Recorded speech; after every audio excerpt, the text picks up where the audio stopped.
నమస్కారం. కరీంనగర్ ప్రజల అందరికీ నమస్కారం. ఈరోజు రేవంత్ రెడ్డి గారి సభ చుప్పదండిలో ఉంది.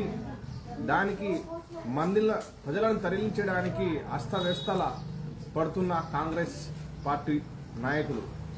ఈరోజు మనం చూసుకున్నట్టయితే తుమ్మల నాగేశ్వరరావు గారు మంత్రివర్యులు కార్యకర్తలకు ఆశ పెట్టి మీకు నామినేట్ పదవులు మేము ఇస్తాం, మీరు పని చేయండి అని బెదిరించి ఇలా అధికారం దక్కించుకోవడానికి తహతహలాడుతుందని స్పష్టంగా ఈరోజు మనకు ఏర్పడుతుంది. ఇక్కడ చూడండి, పేపర్లో ఇలా స్పష్టంగా పేపర్లో రాయడం జరిగింది. మీరు కష్టపడండి, కష్టపడ్డ వారికే నామినేట్ పదవులు అని చెప్తున్నారు. మరి కష్టపడ్డ వాళ్ళకి కార్పొరేటర్ టికెట్లు ఎందుకు ఇవ్వలయ్యా తుమ్మల నాగేశ్వరరావు గారు? మిమ్మల్ని ప్రజలను కార్యకర్తలను వాడుకోవడం, ఏదైతే బ్యాగులు పట్టుకొచ్చిన వాళ్ళకి అమ్ముడు పోయి టికెట్లు ఇస్తారు తప్ప, ఆ బ్యాగులు పట్టుకొచ్చిన వాళ్ళకి నామినేట్ పదవులు ఇస్తారు తప్ప కార్యకర్తలకి మీద ఎక్కడ కూడా న్యాయం చేయరు. కార్యకర్తలకు న్యాయం చేయని పార్టీ ఏదైతే ఉన్నదంటే అది ఏకైక పార్టీ, అది కాంగ్రెస్ పార్టీయే. ఈరోజు